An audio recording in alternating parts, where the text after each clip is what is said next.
All right, I just wrapped filming today's episode of In Between the Set with Jon Hamilton. He's a former Army Green Beret, and he runs Infinite Grit, which is a tactical program getting people ready for special forces and other jobs with tactical style training.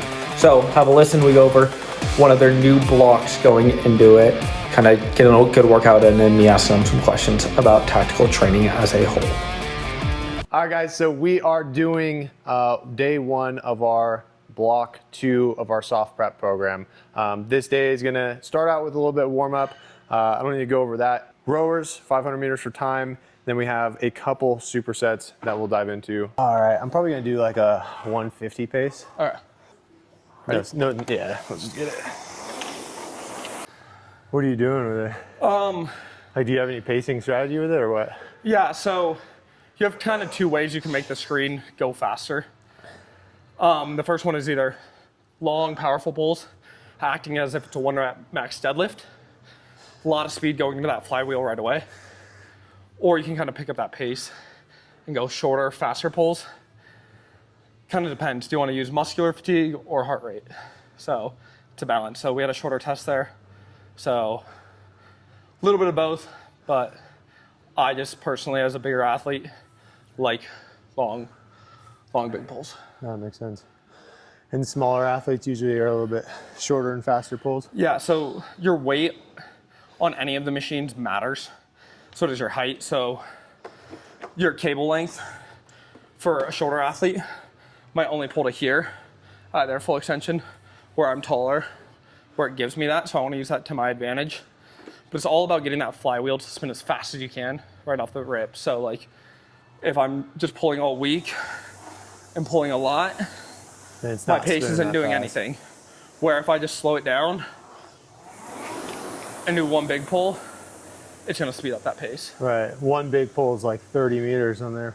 Exactly. Dang, yeah. So it's more about just knowing that the machine doesn't care about how long you rest, it only cares about how fast that machine is spinning. Got it. So you can either try to keep it going all the time, but that's so much energy. Right. Or you can just be like, all right, cool, I'm only gonna pull it so often, but when I do pull it, it's gonna go through the roof.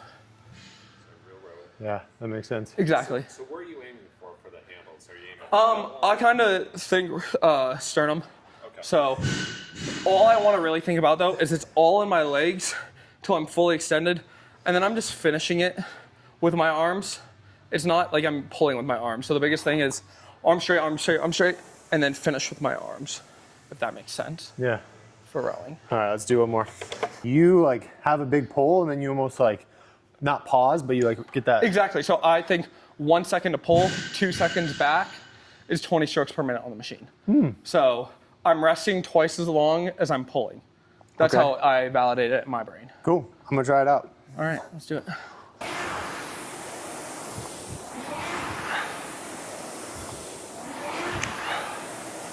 Woo! I like that better. Yeah. How important is the resistance level? Every dude I know takes the machine and goes, I'm strong as shit, throws it to 10. It's not about how strong you are. It's about how much air you want this fan to have. All this does is open and shut the window to allow air in. And it's figuring out what works for you. The lower the stroke rate, the higher you want this. The faster you go, the lower you want this. You want the wind to be able to keep it going. So 10 is all the way open, 1 is all the way close. So there's no extra wind going in there. That being said, the highest you should ever row with it is an 8, unless you're a strongest man. So you're not being tough by putting it on 10? no, you're being stupid.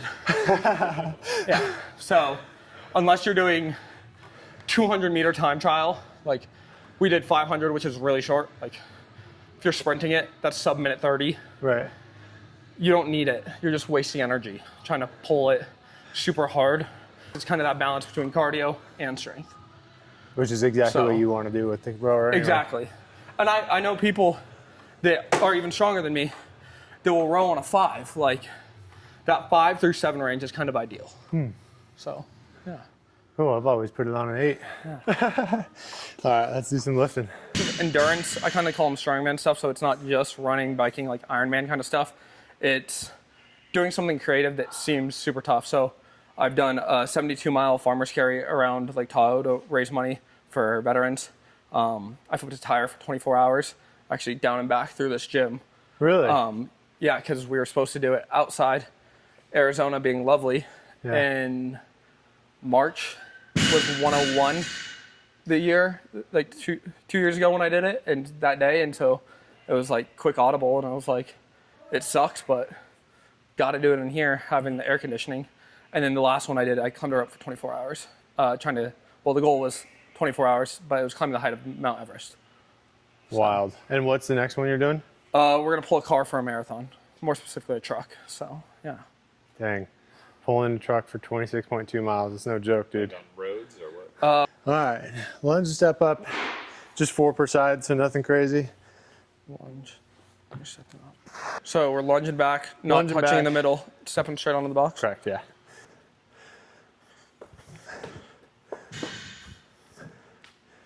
And then just Pallof Press, 10 per side. How many? Just 10 per side. Just a Done little. these. Why are you supersetting these 2 exercises? Just curious. It's just getting into it. We run a full body split, so pretty much every day we're going to be doing some type of activation of all of the major muscle groups. Gotcha. We're going pretty light on legs today because this is day 1. Day 2 is a 2-mile timed run or a speed session. So still want to get some activation, and some anti-rotational core work, but we don't want to destroy our legs to where we're going to be dying for the speed session tomorrow. Gotcha. So, and then we'll go into upper body work, and that's where we'll go percentage based. Okay. So we like to run the foundation of our programming, or like the systemic strength work, based on the main 4 lifts: bench, squat, deadlift, overhead press, or variations of those. And then we use typically a alternate version of the 5-3-1 method. So 5-3-1 is a 4-week block. Week 1 is going to be 3x5 at 65, 75, 85. Week 2 is going to be 3x3 at 70, 80, 90.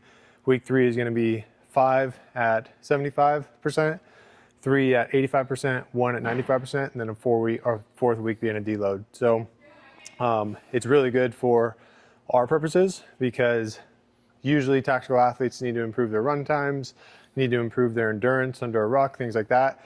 So we can get really good stimulus with it, continue pushing up those main lifts, continue building that systemic strength, but without creating so much fatigue in these lifting sessions that it undermines the conditioning outside. So you'll find, like, with these lifting sessions, you'll get some good stimulus, but you're not going to be like absolutely crushed. Like, you're not going to be like throwing up, anything like that.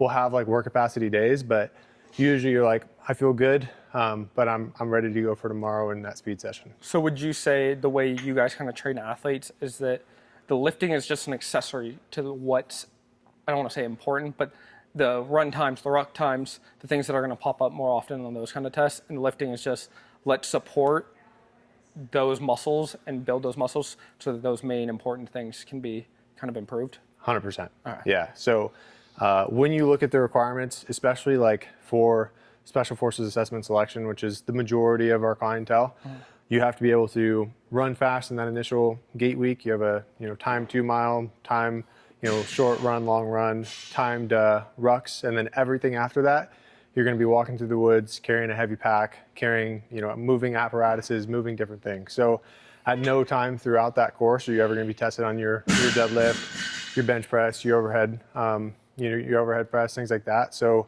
all of the lifting we do is to support our performance inside of that. And that's one thing I tell our athletes a lot is like, we want to see your numbers climbing. Obviously we do percentage based. We want to improve or increase training maxes for lower body by 10 to 15 pounds per month, increase training maxes for upper body by 5 to 10 pounds per month. So we want to see that gradual progression, which is indication that we're getting good stimulus, we're supporting our strength gains, and it's all going to support our performance outside the gym. But I don't like when guys are like, oh, I have to hit this specific number, because in their head, they're like, I'm not strong enough to go to selection unless I could do a 405 deadlift or a 415 back squat or whatever. Like, that's not important. It's just important that we're gaining strength and supporting what we're doing outside the gym. Because that selection, correct me if I'm wrong, it's like they don't give a shit if you can back squat 600 pounds if you can't do the run test in the time that they're looking for. Exactly. So do you see people that don't train with you or kind of doing their own style training, that they're focusing on the gym portion too much, the lifting portion of getting the deadlift numbers, getting those so-called strength numbers up too high instead of focusing on what matters?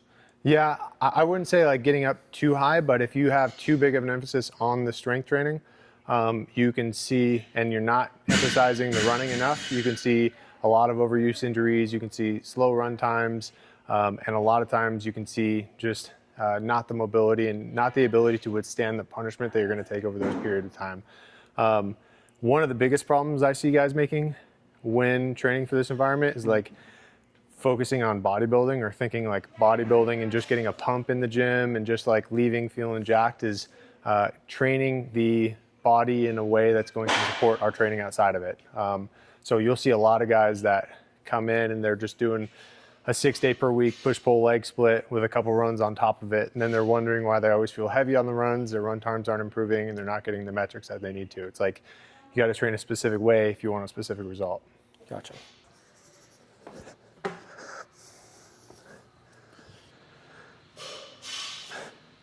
I always feel like I'm on the range with that one. Same movement. Yeah, exactly. There's your video. See how many people in the military get mad. It's like, you want to improve your draw, do this drill. They would freak out. Go. Let's do some benching. All right. I think shortly after we met, I read the book Comfort Crisis, and it's a freaking fantastic book. But in the beginning of the book, he talks about a guy who does these crazy challenges, and he calls them Musoshi events, which is kind of like a ancient kind of Japanese legend where the term Musoshi comes from. But essentially what it's saying is like cleansing or finding clarity through doing difficult things. And I think pushing yourself to the limit on something that is a challenge that is uniquely your own. And, it's not like you're racing against a clock or you're racing against another person. Like, you're racing against yourself and the ability to continue pushing through. And you don't know, like, if you're going to be able to complete it. Like, climbing a rope for the length of Mount Everest is insane. So I think doing stuff like that puts a lot of things in our lives into perspective of like, not worrying about the small things and how much we're physically capable and mentally capable of enduring, and is really good overall. And the fact that you're doing it and like showing people that it can be done, and you don't have to have this like big sanctioned event, you can just go do hard things, is really cool. Well, exactly, kind of like going over to your guys' side, it's like, all I remember when I was like first getting into major working out a lot was like the SEALs have a rule that it's like, when you're at failure, you have 80% left or whatever. And it is kind of finding that serenity of like, once your mind starts to slip, your body's still typically fine. It's just starting to hurt a little bit. Yeah. And I think doing, like you said, that one hard thing a year, it kind of reframes your mind of like, okay, when shit gets tough, it's like, I got a whole lot left in me. That it's like, this sucks right now, but keep pushing through one step at a time, and it just goes. Yeah, 100%. I love it. I 100% agree. And the thing that you said too is like, you weren't kind of a gifted athlete growing up. And a lot of guys, especially when they're pursuing paths like Special Forces or SEAL or RASP or things like that, they assume that they have to be this like genetically gifted individual. Like, you don't. I could tell you stories all day long of how unathletic the majority of Green Berets I know were. But you don't have to be this like genetically gifted freak athlete type of individual. You just have to have grit and the ultimately the drive to go out there and put one step in front of the other. 1 million reps, dude. Musoshi. We talked about like lifting 1 million pounds in a day would be a cool one.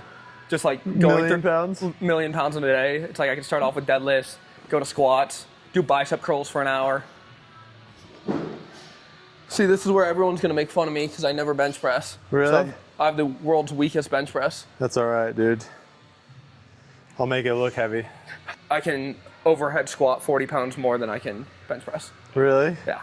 So it's like, can overhead squat 265, and I'm like, I have 225 in me for 2 reps on bench press, but that's fine. Oh, dude, there you go. Well, the truth is I suck at squatting, so. I hurt my back while I was in the Army. I had parachuting? No, to be honest, like everyone that leaves the Army, including myself, is like, oh, my back is crushed because I spent this many years rucking and jumping and stuff like that. And like, yeah, I'm sure that had like some sort of an impact on it, but to take full responsibility of my kind of body when I was in the Army, I just didn't train right. I didn't know, for the majority of my career, I didn't know like the proper way to train. And there was a lot of times throughout my career where, you know, I got to a team and now I'm like on a team with a bunch of these big dudes. I got to put on a bunch of muscle and try to look big. So I go to like a bodybuilder split, things like that. And it created a lot of imbalances. And when you have hip instability and imbalances in your glutes, especially your posterior chain in the Army, and then you start doing the rucking and jumping, that's how the injuries happen. So like, yes, there's acute injuries, and I'm not taking away the acute injuries from people, but I think if people train properly in the military and actually like prioritize their physical performance and not just putting up crazy weight in the gym, but making sure your hip stability is good, making sure your impact resistance is solid, then a lot of those injuries, especially in my case, would not be as prevalent as they are. So like how much of a focus do you think recovery is in the military, if at all? Like, not a big one right now. And that's something I preach all the time is like fatigue management inside of our program. It's why we run a 5-3-1 split and have a deload every 4th week with a lot of the lifting. It's like, it's very sustainable, especially if you're somebody that's going to the field, you know, you're putting on a kit all day, running around a shoot house, like all of that is fatigue causing. And in my case, and in many of the guys I worked with, cases, like we never considered that like part a workout. It was just the job. So we never factored in that fatigue, and then we would just go crush ourselves after a heavy day of running around in kit, and we're going to go deadlift and back squat and try to put up ego numbers, and then that's where a lot of the injuries come from. Well, that's what I think's funny, especially like you see it a lot with CrossFit athletes that like a Thursday is a known rest day for CrossFit, and it's like you will see these people on their rest days hopping on a rower for 30 minutes, going for a 10K run, and then it's like, oh, I'm doing a bodybuilding split today. That's my rest. And it's like, okay, just because you didn't back squat 400 pounds that day doesn't mean that's restful. Like, myself included, I'll be like, okay, cool, it's my rest day. I'm gonna go pull my sled for 5 hours. And it's like, there's nothing restful about that. Rest is rest at the end of the day. Right. That brings up a good point too, is we can debate the CrossFit thing all day long. Right. I love CrossFit. CrossFit's fun as hell. I love, you know, the competition, the community aspect of it, but especially in the military, you'll see a lot of guys just sign up for a CrossFit gym and then they'll go to their regular job, they'll, you know, do PT in the morning and then go crush themselves in a CrossFit workout at night. And it's like they expect that to be supporting their performance there. Like CrossFit, if you incorporate some CrossFit into your plan, in addition to the other stuff, and have the fatigue management and listen to your body, eat well, sleep well, things like that, like it can be a great addition. But if you're just doing CrossFit high intensity sessions 6 days a week and crushing yourself without the availability or without the ability to sufficiently recover from it, that's usually what leads to issues. So I don't have a problem with CrossFit inherently. Like I like CrossFit. I'm in a CrossFit gym, so I can't talk too much shit. But well, like exactly what you said. You just named 4 different things and then they go do CrossFit. And it's like, there's so much other stuff that it's great being supplemental and exchanging it out for another piece of like, hey, I'm not gonna go lift today and do my strength session. I'm gonna go get my lifting in during a CrossFit workout. Right. Not I'm gonna go hit an hour of a bodybuilding split where I hit legs, and then my CrossFit workouts, lunges, wall balls, and box jumps. Right. Okay, you just did legs, and now you're gonna go burn them into the ground. Yeah, and a lot of guys will say like, hey, jump on a CrossFit program for selection prep. And it's like, yeah, if you incorporate 2 CrossFit workouts a week, it can help drive up work capacity, it can help durability, things like that, but you have to prioritize endurance and the things that's actually going to be in the environment. So I mean, everything has its place. I'm not hating on anything, and anything that people go train, I freaking, I support. But it's just, for me, when I was younger and what I try to instill into a lot of the younger guys is like, train smart for the result that you want to get, not just, doing physical activity and expecting everything to transfer over. But that's like kind of exactly what you said, is just training smart. For me, there's not a big emphasis on bench for me. It hardly ever comes up. That's why I don't do it. And for your purposes, like, it's not important. Exactly. You know what I mean? Like, and so it's like, I go do it when I go lift with my friends and stuff. But other than that, it's not much of a purpose. It's not your 85%. But yeah, exactly what you say. Like, there's skill work and bullshit work is kind of the way I describe it. Yeah. Is that doing a lot of things like ring muscle ups if somebody's hopping on for CrossFit for selection. Ring muscle ups aren't going to help you get to where you need. Right. You're probably going to have a better time going into it. And again, don't know the most about it, but it's like, go take that time you're going to do ring muscle ups, go hop on a ruck, go do strict pull-ups, go do strict dips. Yeah. That's all going to help a lot more. Go do all the body weight stuff outside of the fancy gymnastics. Yeah. And that's one thing with CrossFit too, is like, if you want to compete in CrossFit, train CrossFit. You know what I mean? Exactly. But a lot of it is skill-based. Like a lot of gymnastics movements, a lot of like, if you can't properly do a kipping pull-up or properly do, handstand push-ups, well, I can't do kipping handstand push-ups. I suck at them. You know what I mean? Then you're going to have a rough time in a competition. So, like handstand walks, stuff like that, like you can't do that stuff and expect everything to transfer over. But if you want to perform in a specific environment, like if you want to compete in CrossFit, you have to train a certain way. And that's the same thing if I were to go do the Army Combat Fitness test right now. There's elements to it where, I'm overall fit. My run times might not be awful. I don't know a lot of the other events. My strict pull-ups might not be awful. But there's other events there that it's like, okay, I've never done this before. I don't know. I think you'd crush the Army Combat Fitness test. Isn't there the med ball throw? Yeah, but that's... See, but exactly. If you just sent me in to We can do a med ball throw right now, and I guarantee you'll hit the 13 meters or whatever it is. It's like... But could I hit 18 if I practice it? That's my thing. It's 13 is 100% anyway. Oh. You don't get extra points? Yeah, you would crush... If you're just training for the ACFT, like, cool, CrossFit's great. Yeah. The only reason I say CrossFit's not great for like general military performance is there's not enough focus on the endurance aspect, which is a huge component. Like when you look at an operation in Afghanistan, like you're going to get dropped off by helicopter 3 to 10 kilometers away from the objective, carrying 90 to 110 pounds in the friggin' middle of the heat, and you have to walk through there and conduct 8 hours of this is slow, monotonous operation. This is all hate to my CrossFit community. They would think I carried 90 pounds for 10 kilometers. It's the hardest workout they've done all year. And it's like, you guys are like, I carried 90 pounds for 10 kilometers to go start my job. That's infill, yeah. So that's just where the specificity comes in. Like the ACFT is a really good, I think it's much better than the old APFT, but most CrossFit athletes, as long as they're training their 2-mile run, will crush the ACFT. You could do the med ball throw, which a lot of people struggle with, which is surprising that a lot of people struggle with. What weight is it? 10 pounds, I believe. I'm gonna go grab one. Is it what? Is this underneath? Yeah, you can't go like, imagine there's a line right here. Okay. Where you can go from there. You just can't cross the line. So are you like heels on the line, people typically? Yeah, a little bit in front. A little bit in front. So this would be like max distance right here. All right. See if you got it. No, you don't got it. Give me a guess. See, that's what I'm saying. Let's see if he's got it. I'm afraid to throw it too high. Throw it higher. You gotta throw it higher.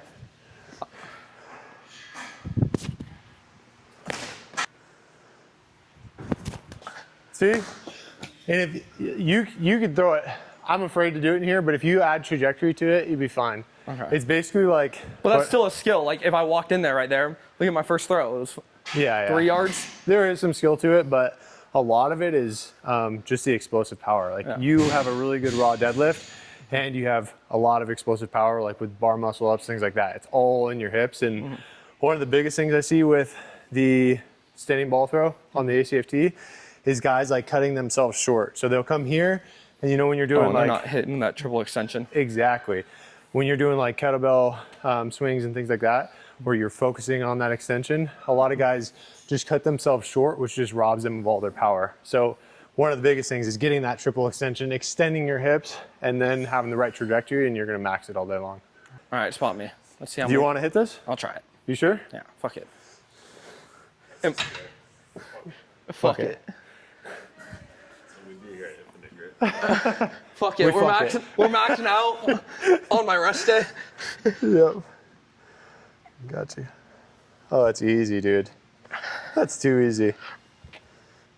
Don't drop it, dude. Jesus, I could hear that. Size chest. Yeah, bro. We had to bounce it. I heard it crack there. I'm just gonna do. For the ACFT. So Or it are there is like any selection specific base tests besides the 2 mile? the plank, Plank. 340 plank, which isn't bad. All right. So the ACFT consists of the 3 rep max deadlift, which is 340 total, right? All right. Is max. 340 for 3 is 100%. Isn't it a hex bar too? Hex bar, yeah. And then it's hand release push-ups, which those are kind of a pain in the ass. Yeah. The old push-ups used to be way easier. I remember the first time I did hand release push-ups, I used to do like 90 push-ups on the APFT, just like bust them out in the 2 minutes and usually did pretty well. And then I did the ACFT where you go out and you have to like extend your arms out. And I got to like 45 or 48 and I was like, oh shit, like I underestimated this. So that one's kind of tough, but I think 58 is 100%. That was 60. 60? Depends on your age. But Okay, yeah. So 60 is 100%. I would say that's like usually one of the harder ones for guys to That's max out. sneaky. Yeah. And then you have the sprint drag carry. So I forget the distance, but you sprint down 5 meters. 25 meters.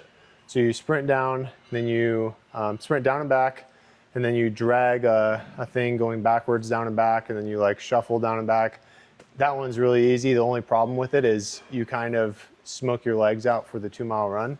And then you have the plank and then the 2 mile run. Did I miss anything?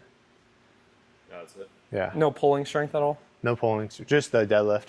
Oh. Yeah. I only took the ACFT twice Yeah. before I got out. But for the for SFAS in particular, you do an SFPA, which is just hand release push-ups. It's the max strict pull-ups on their cadence, which makes it a little bit tougher. But if you can get 12 all day, you'll be fine.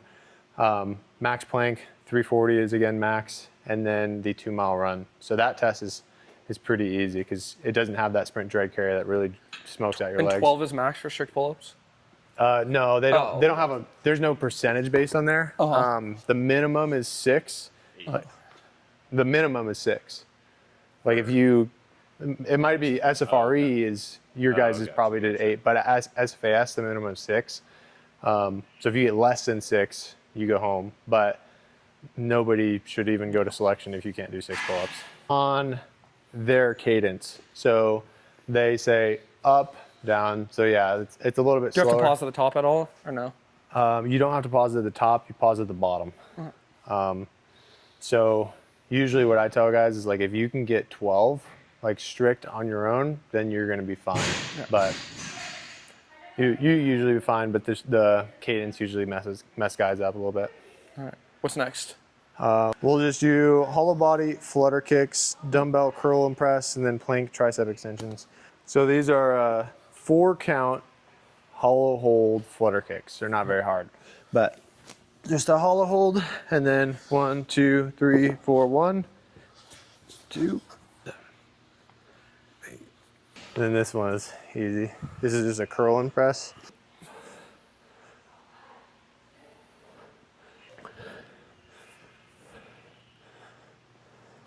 And then plank tricep extensions. What do you think about burpees, Parker? You got to do them a lot to get comfortable doing them. Once you're comfortable doing them, you can kind of game them. A lot of people spend too much emphasis on doing a big jump down, a big jump up, and then jumping up into the air. I don't know what the standard is in the military, but like my biggest cue for most people is like you can step down into your burpee, step up into your burpee, and then jump. You don't have to do that big jump back, Right. jump up. That's a lot of jumping. I already know where you're going with this. What is it? No, it's a freaking, you're dropping a grenade is what you're doing.